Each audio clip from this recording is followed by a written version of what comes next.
Hey guys, I'm back to break down a couple of tips on how to get your ankles more mobile for Malasana. I'm Dr. Ariele Foster. I'm a physical therapist and a longtime yoga teacher, and I am sitting very comfortably in Malasana. If this is not comfortable for you, here are my recommendations. So, number one are some lifestyle recommendations.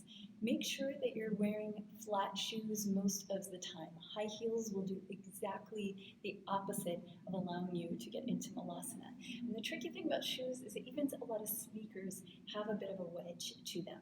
So actually try to spend some time barefoot every single day, some time without any kind of wedge in your shoe and a completely flat shoe. Short step length. If you don't take long strides when you walk, like long purposeful strides, you can actually start to shorten up your calves that way too.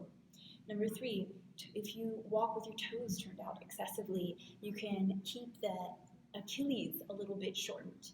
And so it's really important to not just have long strides, soft landing, buoyancy in your gait and your walking style, but also to have your toes more or less oriented forward so that your Achilles gets that nice dynamic stretch through the range of your gait. So once all that lifestyle stuff is set, you're on the yoga mat, you're trying to do what everyone else in the class, it seems, can do easily. And my first suggestion is don't be shy to use props. So if you need to, if you've got limitations in your ankle mobility, go ahead and just give your ankles a little prop up. Don't go to the point where you don't feel any stretch at all, but just a little bit of a stretch so that it's not a painful position for you. And you can hang out there. This is called a low load prolonged stretch for 4 minutes or longer, so long as nothing goes numb, right? So hang out. And if you're relatively comfortable that whole time, this will eventually help to lengthen your tissue. It's getting your body adapted to this new range of motion. And then you can always take the blanket down to another notch. Now, if that's uncomfortable for you, I'm going to show you a variation that might be a little more comfortable. You can add a blanket behind your knees. This also helps if the knees are involved in your limitations. The second thing you can do with common yoga props that I imagine you already know is you can sit on a block. And no, this is not cheating. These are not cheating positions if they help you to achieve a position that you want to be able to achieve and that people all over the world get into every day. So if you're using the block, the idea would be to move your heels back in a little bit more until you start to feel stretch. If your arches collapse in, start to push your feet a little bit more to the outer aspect of the foot, the ankle. The third idea, and again, you could sit in this position for up to 4 minutes. Just use the minimum amount of stretch that you need. The fourth idea that I have is to get into Malasana using your arms. Now, we don't have a lot of good props for this in the yoga studio usually, but you can do this at home by hanging onto your kitchen counter or in a bar studio by hanging onto the bar that you use for bar classes. And I'm going to do my best to give you an example of what that would look like here. So you could either hold into the back of the chair and just lower down and kind of hang out or do some oscillations.